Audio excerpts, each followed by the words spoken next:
பிப்ரவரி 20 நமது அனுதின மன ஊழியங்களின் வாழ்த்துக்களுடன் இன்றைய நற்செய்தி.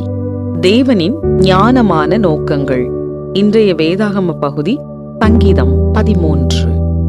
கர்த்தாவே, எதுவரைக்கும் என்னை மறந்திருப்பீர்?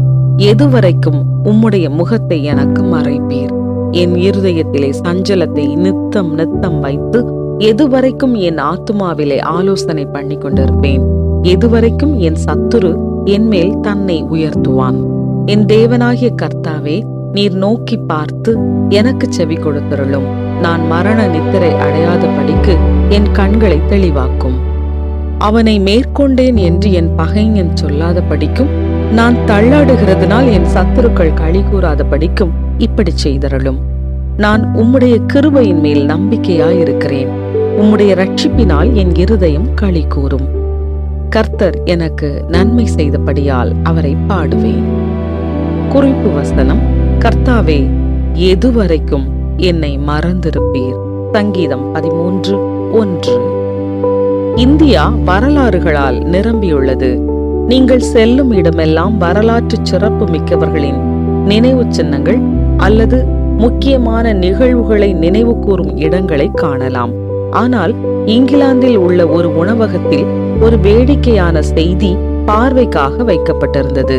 அதன் வாயிலருகே உள்ள ஒரு பலகையில் இந்த இடத்தில் செப்டம்பர் 5, 1782 அன்று எதுவும் நடக்கவில்லை என்று எழுதப்பட்டுள்ளது. அநேக வேளையில் நம்முடைய ஜெபத்திற்கு பதில் கிடைக்காதது போலவே தோன்றுகிறது. தேவன் இப்போதே பதிலளிப்பார் என்ற எதிர்பார்ப்புடன் நாம் மீண்டும் மீண்டும் ஜெபிக்கிறோம். நமது விண்ணப்பங்களை நமது தந்தையிடம் கொண்டு வருகிறோம். சங்கீதக்காரனாகிய தாவீதும், கர்த்தாவே, எதுவரைக்கும் என்னை மறந்திருப்பீர்?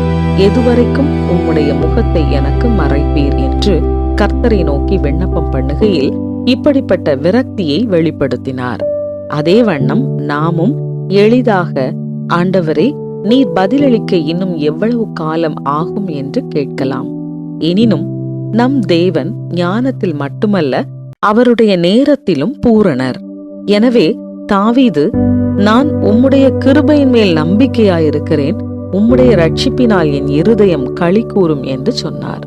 மேலும் பிரசங்கி 3:11, அவர் சகலத்தையும் அதினரின் காலத்திலே நேர்த்தியாக செய்திருக்கிறார் என்று நமக்கு நினைவூட்டுகிறது.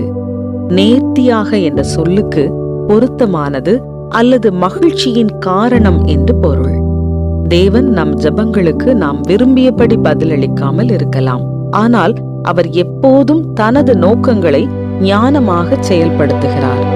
அவர் பதில் கொடுக்கும் போது அது சரியாகவும் நல்லதாகவும் அழகாகவும் இருக்கும் என்று நாம் மனதார நம்பலாம். நீங்கள் எதற்காகிலும் ஜெபித்தும் ஒருவேளை தேவன் உங்கள் விண்ணப்பங்களை புறக்கணிப்பதாக எப்போது உணர்ந்தீர்கள்? அந்த காத்திருப்பு நேரத்தில் நீங்கள் என்ன பாடத்தை கற்றுக்கொண்டீர்கள்? அன்பு தேவனே, உம்மீது நம்பிக்கை வைத்து ஜெபத்தில் பொறுமையை கற்றுக்கொள்ள எனக்கு உதவும். ஆமென்.